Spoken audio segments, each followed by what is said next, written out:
At Highland Hill Farm, we grow a lot of different types of trees, and the trees that we grow, we always have to do maintenance on so that they're nice looking ornamental trees. And right beside me here, this is a Cleveland pear. We planted this in the spring. Now this is January. We're going through and pruning them in January because that's when we have time to do it. In the springtime when we planted them, they were 4 to 5 feet tall. So this one might be a little bit large. This is about where it was started at in the springtime, and it grew out. It was a single whipped tree with no branches on it. I did one prune during the year, and that was to cut these lower guys so that they weren't going to grow too much. Like you see this guy here, and that guy here was trimmed. That's just to stunt that growth. But I leave this on during the growing season because it funnels more growth and more trunk, or builds more caliber on the trunk of the tree. There's a little trick that we have in getting the trunks more stronger and sturdier.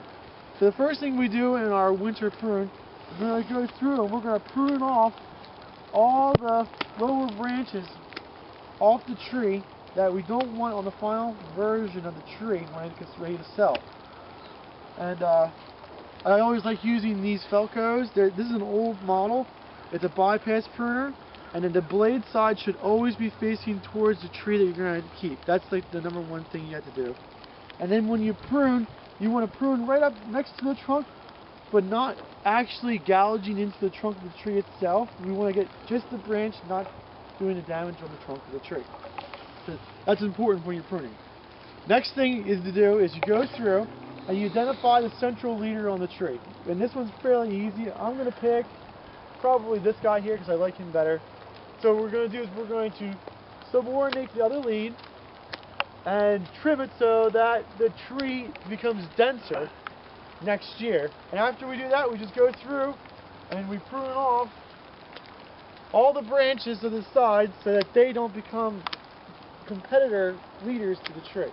This is a close-up of the pruning shear that I like, and this is a Felco 2, and I like it because it has a real nice blade to it that I can use, and I'm comfortable with. I've used it a lot. I'm comfortable with it. So whenever I prune, I always like to try to keep this blade towards the side that I want to keep. I always envision that this blade is doing the cutting, and this part of the anvil, I guess it's called, is receiving the branch, and when it does its action, I always can see on this side how the branch cracks, but on this side it's nice and clean. I always want to keep that cracking on the part that we're going to discard. That way that crack doesn't go into the trunk of the tree. Same thing with this. Keep the blade towards it so that the cracking right there is on this part that we're discarding, and there's a smooth surface here that's going to stay onto the tree. That's how I like to do it. I believe that most other individuals like it that way, but there's always those that have their altering opinions. Alright, well here's our next one. Again, I like to start by getting rid of the branches on the bottom that I don't like. So I'm probably going to get this one rid of too.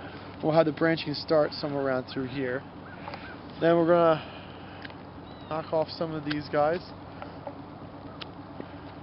And there's a whole bunch of little things that I like to do that I think actually help the tree a little bit. For example, you can see each one of these buds, I like to try to cut it so that the bud for next year is going to grow out away from whatever I'm trying to grow into. So if there's like a hole or an empty spot in a tree, I always try to cut it so that the new buds grow in that way, and that the buds that I'm taking off are going to be growing the other way. I hope that makes sense. But anyway, just go up here, we're going to tip this. And I also try to like to put everything on angles on the tree itself too, so that when the raindrops hit it, the water falls off. Imagine if you would cut this flush and the rain would drop on it and it would accumulate at that spot where I cut it at. I believe that's a spot where bacteria and fungus can accumulate in that water droplet and be an entry point for attacking into the tree. So I always like trying to cut it on the angle. Even though it makes a larger cut wound, I think it dries out faster, and having a dry wound is better than having a small wound that's always wet. If you have questions about ornamental pear trees, please call Michael at 267-446-2376. This is Highland Hill Farm, Thank you, and please subscribe to our videos below.